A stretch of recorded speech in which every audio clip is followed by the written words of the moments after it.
Today I'm going to start a project which I've been putting off for a long time, which is to digitize and organize my old family photos. Several years ago, I started to organize my old family photos and documents. I labeled each of these drawers for a grandparent or great-grandparent, and I put all the photos and documents for that individual into the corresponding drawer. Before that, I did not have a system at all for the photos and documents I had. Even though this is somewhat organized, this is definitely not the best way to do things. First of all, plastic containers can give off chemicals that damage your photos. And this is a cheap plastic container. You can tell by how lopsided it looks. So even though I'm quite careful when I open these drawers, if somebody were to rifle through here, things would get damaged. And also, if I'm looking for something, I've got to take the whole thing out and go through every single piece to find it. There's no sort of order to it. So even though I've organized it to the level of individual branch of each family, it needs a lot more organization. I decided to adapt the system described in this book to digitize, organize, and preserve my old family photos and documents. I bought these archival envelopes that are 4x6 and 5x7 to start with in this archival shoebox style box. This is designed so that 5x7 envelopes can fit in here vertically like this.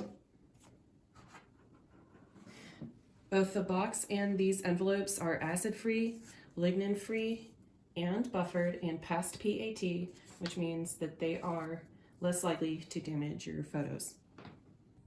Altogether, this cost me $125 at Gaylord Archival. I've started by taking out the drawer for my paternal grandfather. And by the way, I washed my hands before handling these photos, and I'm going to handle them very carefully by the edge. You should never touch the surface of the photo with your fingers because the oils on your hands will damage the photos over time. This photo is a little curled with age, but I've made these outlines here to help me decide whether pictures will fit in the 4x6 or 5x7 envelopes. Looks like these will mostly fit in the 4x6.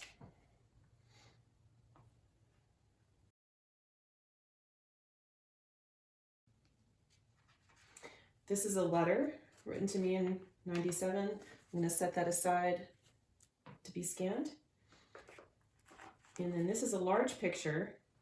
I do not have the envelopes for this size right now, so I'm going to set that aside, and once I have a few, I can decide how I'm going to store it. The rest of these are photocopies, and they're not really old documents that need to be archived. So I want them to be scanned too, but once they're scanned, they can probably be thrown away, so I'm going to set that aside for another day.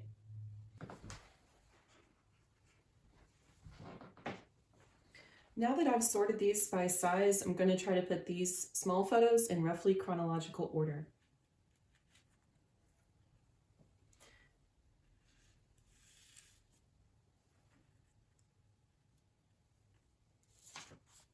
This is not crucial, but I think I would like them to be in somewhat chronological order, knowing that if someone gives me more pictures later, I will just have to add them and they'll be in the order they're in.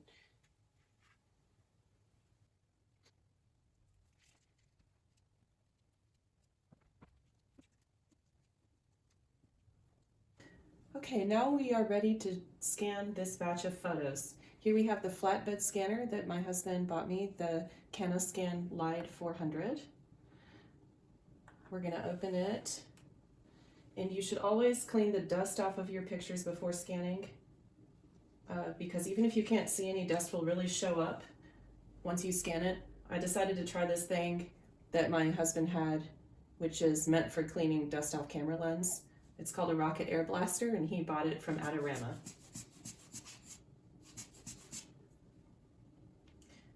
Okay, so I'm going to place this gently on the glass. Make sure you don't touch the glass with your fingers.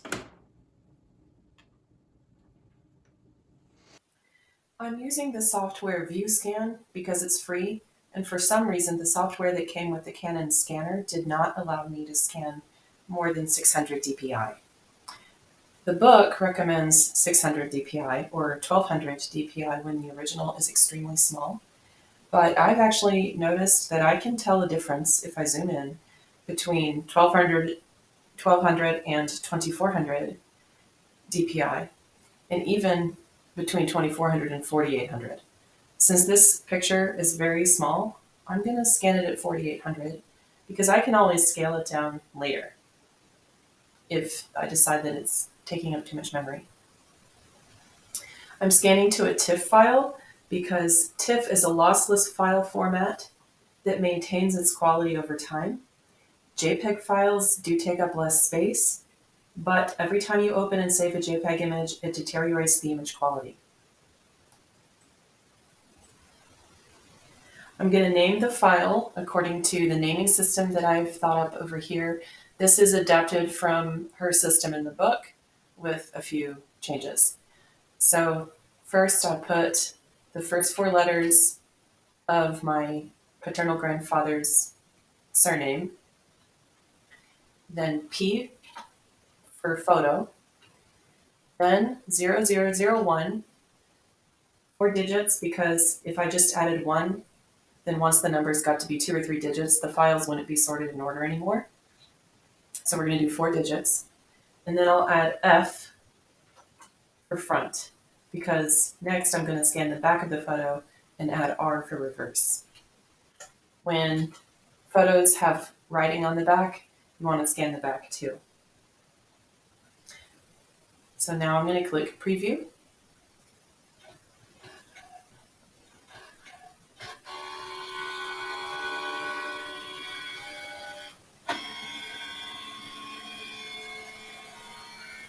It has automatically detected the edges. Now I'll hit Scan.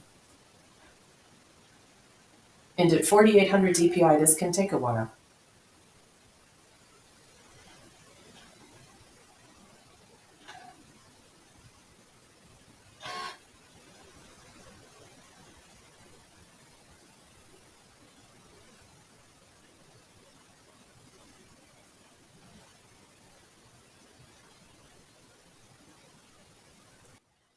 Wow, that took 13 minutes to scan this tiny snapshot at 4800 dpi. But hopefully that means the image quality will be really good. So I have saved this TIFF file to this folder called Family Archive Files, which is on my husband's file server. And what I'm going to do is add this file name to this catalog, which I've made in Google Sheets.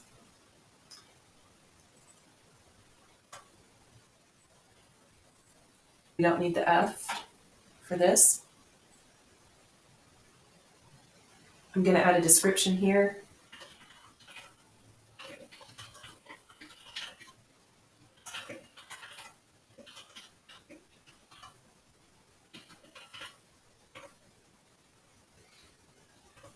This is information I got from the back of the photo.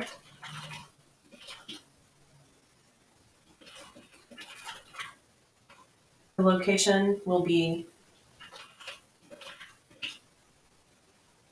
which is what I'm going to call this box for now. Now I'm going to add metadata to this photo. What you do is you get the description, you go to the file, you right click, go to Properties, Details, and you can enter this information here, and the information will then stay with the image no matter where you send it.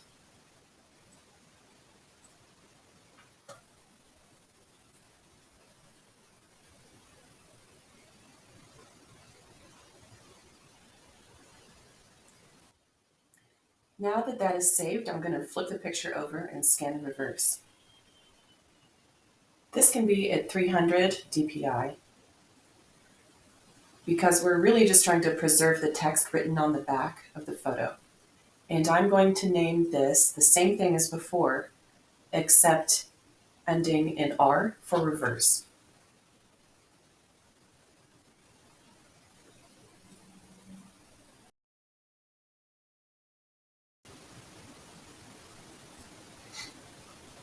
Now we have two files, number 1F and number 1R.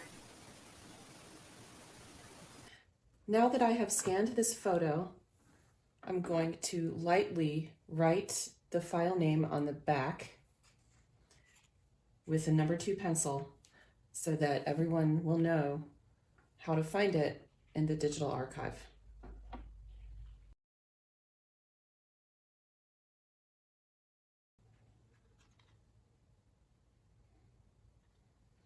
And then I'm also going to write it on the outside of this 4x6 envelope. This will hold a few photos, so once I've scanned a few more, we can slide them in here.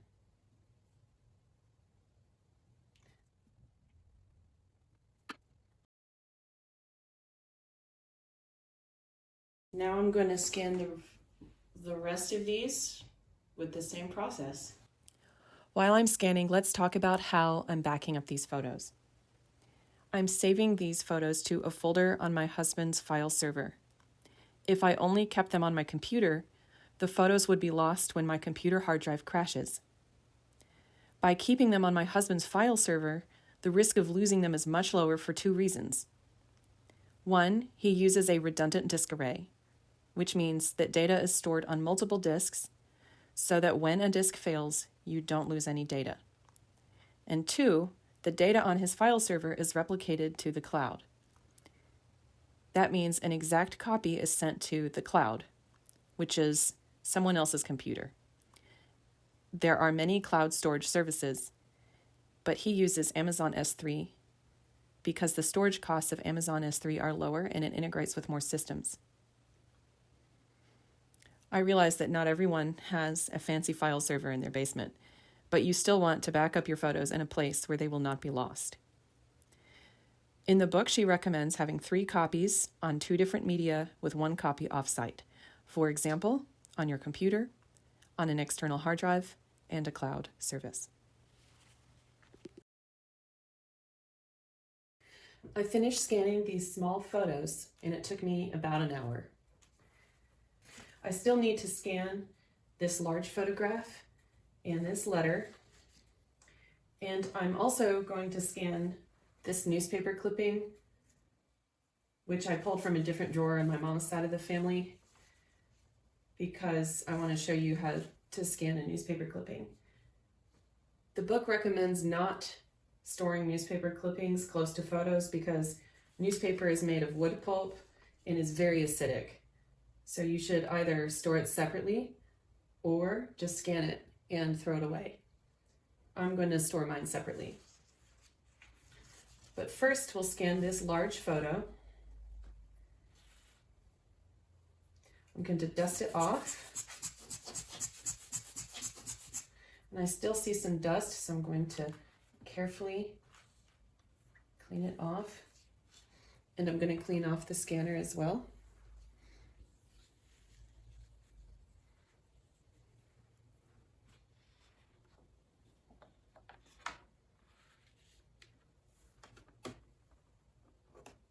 Because this photo is so large, it probably doesn't need more than 600 dpi, but I'm just going to do 1200 and scale it down later if I need to.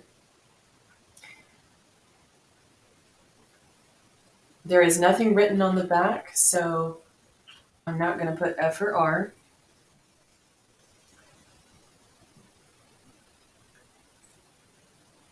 It needs at least that much space. And we're ready to preview.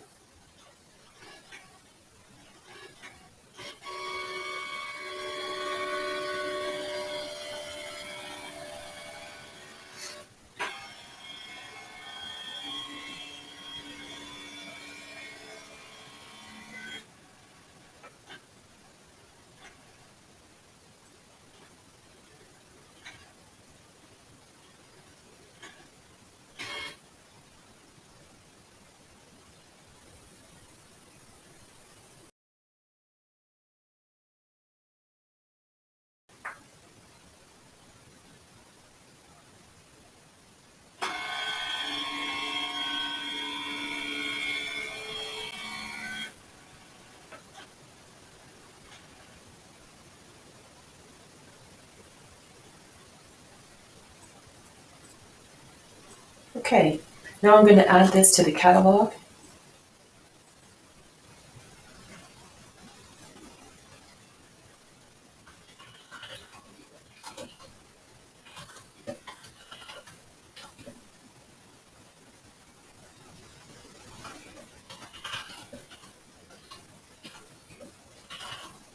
I'm not going to put a location because I don't know where I'm keeping these large photos. Now I can add metadata. Here you can see the other 9 pictures I scanned.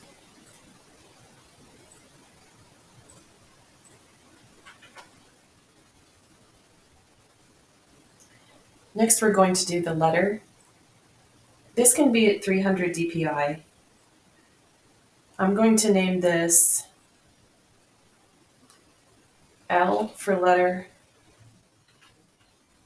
1, and then A for the first page and B for the second page.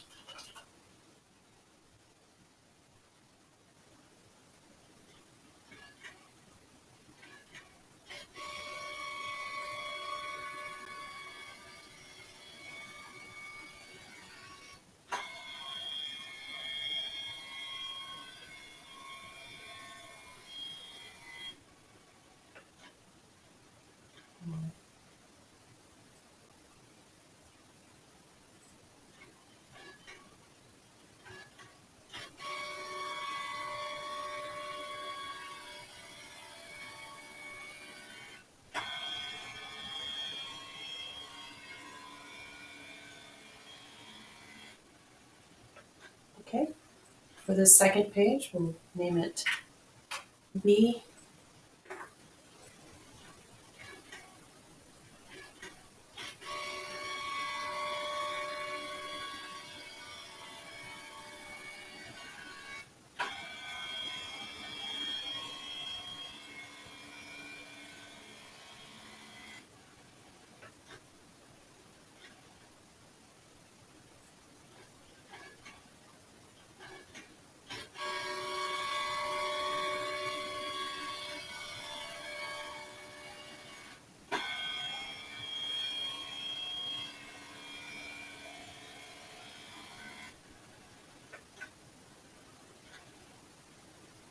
Okay, again, we're going to add this to the catalog.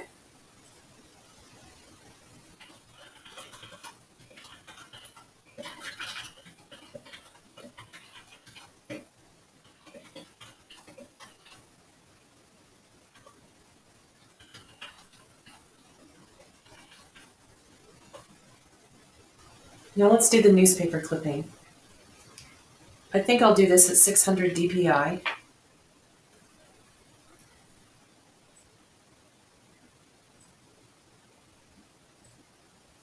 I'm going to name this Palm because this is about my second great-grandmother, Louise Palmer. Then N for newspaper clipping. I'm going to add that to my log over and my template over here.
I have finished scanning the first drawer.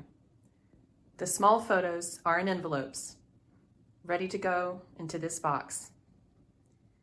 The large photo, letter, and newspaper clipping will stay out for now, and as I continue to scan, I will accumulate more. And once I have more, I will decide how to store these and update my catalog. I have 19 drawers left to go. It's going to take me a very long time, but I'll plan to post an update video once I'm finished.